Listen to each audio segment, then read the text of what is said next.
Hi guys. First thing I wanted to say is I am disabling comments for this video.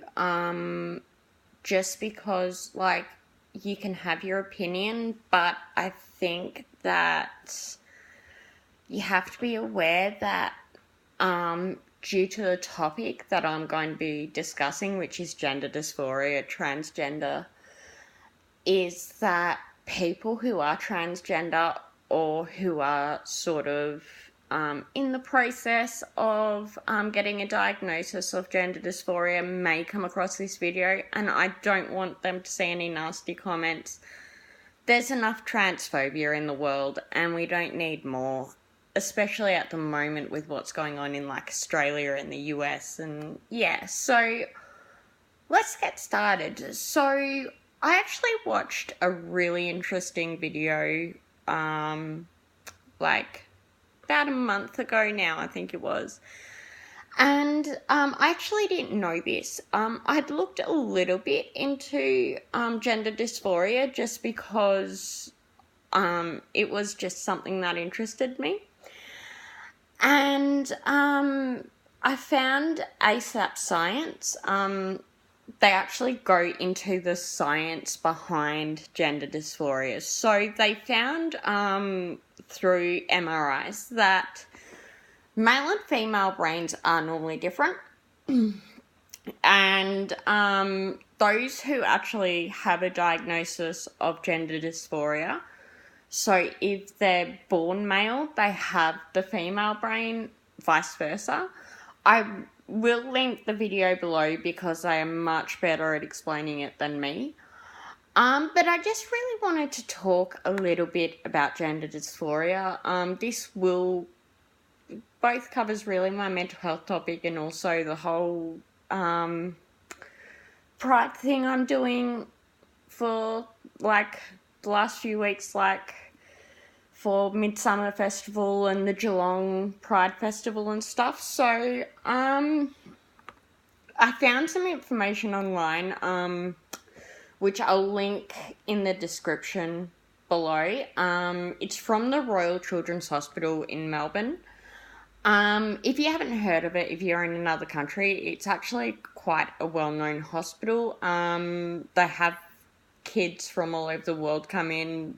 It's really a world-class hospital. Anyway, so gender dysphoria is the distress that is felt by people whose sense being male or female differs from the gender they are assigned at birth.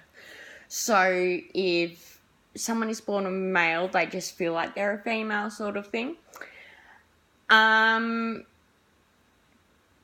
It can the difference between their gender identity, so how they identify themselves. So if they're male, they identify themselves as female or vice versa.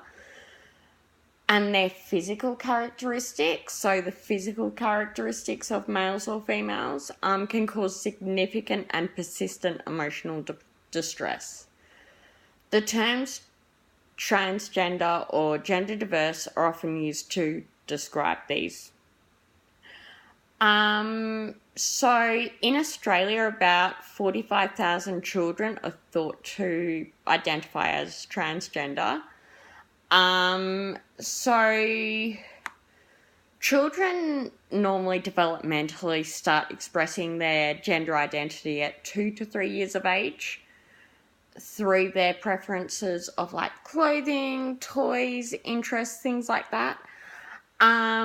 Many transgender and gender diverse children will also express their gender identity around this time.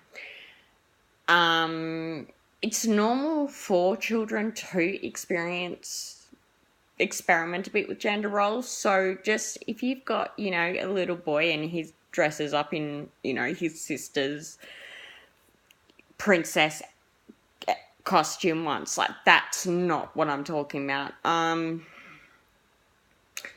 Many children will not desire to form to transition and will feel comfortable in their gender identity in those sorts of cases. It's all right for a boy to play with a Barbie and, that sort of stuff. That's normal kid stuff. For others, though, with gender dysphoria, living in their birth assigned gender role is distressing to them. In these cases, it's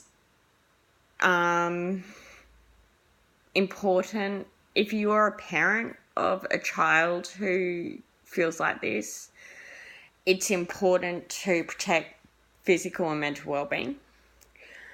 And obviously, seek professional help. So the difficulties associated with gender dysphoria, it's not considered really a mental health problem as such, although many people with gender dysphoria also experience mental health concerns. So in younger children, it's often the form of emotional and behavioural difficulties. In teenagers, there are high rates of depression, anxiety, self-harm, and suicide attempts. A supportive family and school environment that affirms the child's gender identity helps protect children and teenagers from these difficulties and can improve mental health outcomes. So the treatment for gender dysphoria. So obviously I'm not a doctor. I'm just sort of I've just sort of read through this sort of online, which is on the Royal Children's Hospital website. I will link it in the description. It really depends on the individual needs, really. But generally, for children who haven't yet reached puberty, treatment focuses on gender affirmation through talking to the child and their family and providing support for home and school environments.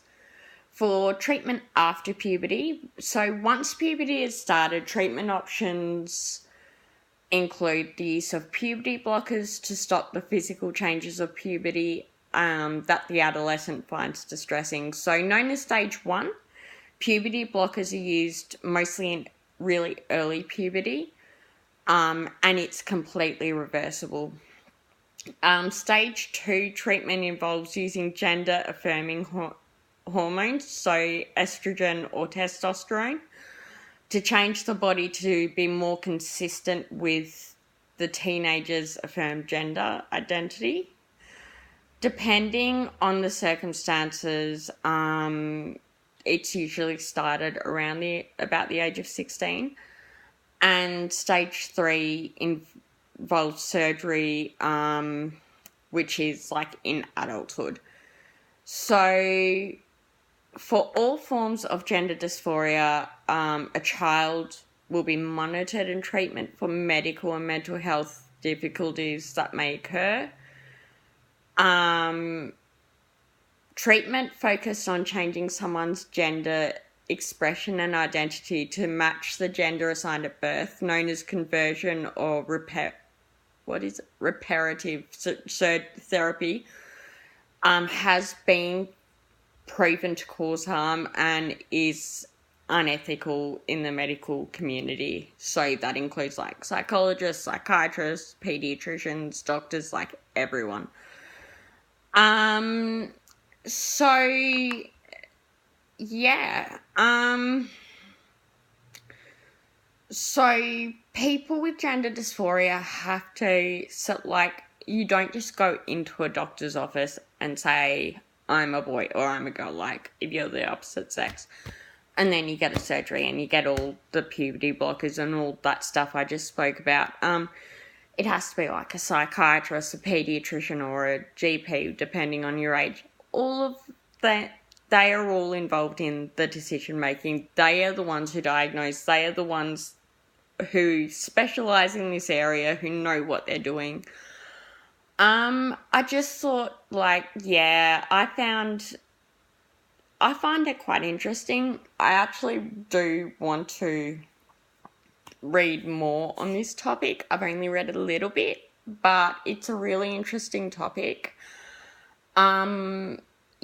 It's and I think people really need to calm down with the transphobia and all of that, and actually show some compassion.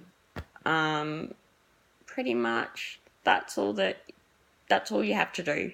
Empathy and compassion for anyone. I can't imagine how difficult it must be, and yeah, I just think people should be better educated, not listening to social media or anything, but actually going on websites like reputable websites like the Royal Children's Hospital or another like main hospital website, or a government like health website, or a psychological website or something like that, to get information, rather than just following sort of false messages that are spread by certain organizations. Yeah, I just think that really. Yeah, and there's no need for, like, I've been absolutely shocked at what Australia's Prime Minister has said, what people on social media say, Donald Trump's military ban, things like that. I think it's time we stop that and actually understand. And, there are physical changes as well with people with gender dysphoria, as I mentioned before. Anyway, I was a bit nervous making this video because I know it's really a controversial subject. I don't think it should be, but yeah, like I said, I'm disabling comments, so I'm not going to tell you to comment. Anyway, if you're going to the Pride March in Melbourne, or by the time I post this, if it's already been, I hope you had a great day. Yeah, and I will see you guys next time.